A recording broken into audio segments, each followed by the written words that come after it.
All right, well, a lot to unpack with the Tennessee Titans on this Wednesday.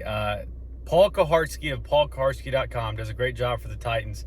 Set Twitter on fire, both locally and nationally, when he reported that his sources told him that some players from the Titans got together at MBA the day after they shut down the facility last Tuesday. He also had photos with it, and then soon after had photos as well of defensive players working out at a park, a public park near Belmont. So that obviously looks bad for the Titans if you consider that on Wednesday, the NFL reportedly told the Titans not to even gather off of St. Thomas Sports Park, or even when they can't meet, that individually they cannot meet as well.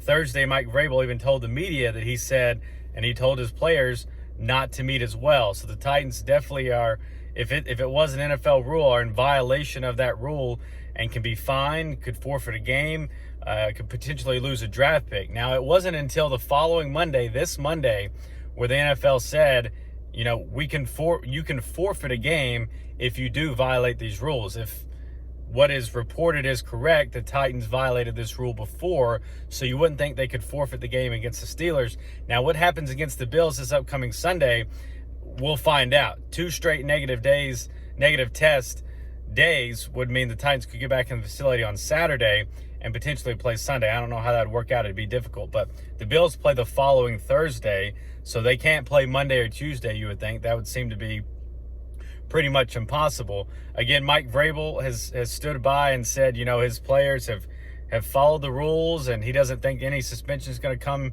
down, or any, I won't say suspension, but any kind of disciplinary action will come down.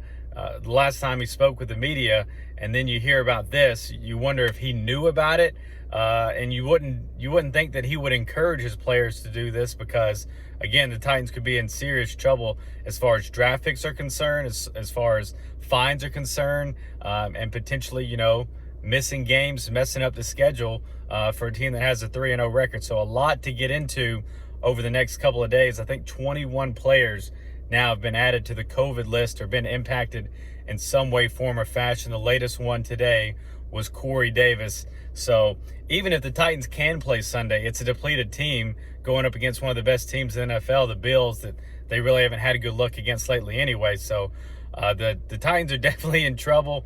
They could be made an example of. Mike Florio with Pro Football Talk said that they could be disciplined historically.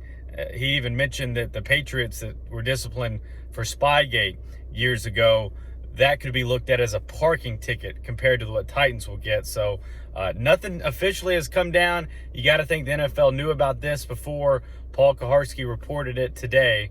But a lot of evidence that definitely shows the Titans were in the wrong if they did indeed violate some rules. We'll figure out what kind of discipline comes in the next coming weeks. But it's a lot to unpack over the next couple of days. It just seems like last week was nowhere near bad compared to this week for the Titans. They've got a lot to settle with the NFL, and then they got to get back on the football field and try to win games. So a lot to unpack.